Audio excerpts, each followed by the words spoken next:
Here, a girl notices that cutting the meat is much harder than usual. Now, the problem is that two important people from the palace are already waiting for their food. So she realizes there's no time to figure out a new way to cut the meat. She starts thinking about how to make it softer. Suddenly, she gets an idea. She quickly takes some oil and applies it to a piece of paper.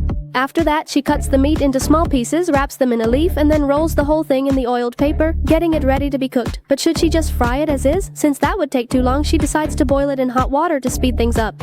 Now, as instructed, she checks the temperature with her hand and realizes it's reached the level she wanted. She drops the meat inside and starts to boil it. After a while, once it's ready, a laborer there tastes it and is completely stunned because he's never eaten meat like that before. But when the king's men are served, they complain saying, You're insulting us by giving us such a simple dish.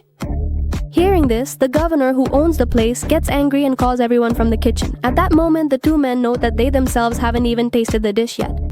He tells them to taste it, and immediately thinking there's nothing special about it, they take some and put it in their mouths. But the moment they taste it, they're blown away by the flavor. Still, both of them claim it's just average, because they had actually come there with the intention of embarrassing the governor. At the same time, the governor senses that something is off, so he takes the dish and tastes it himself, and starts to figure out their real intentions. Even so, those two are very close to the king.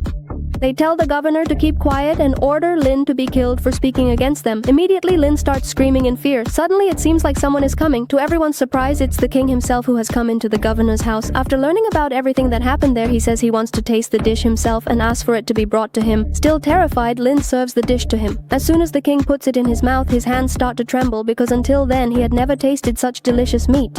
In the end, he punishes those two and appoints Seva as the palace chef.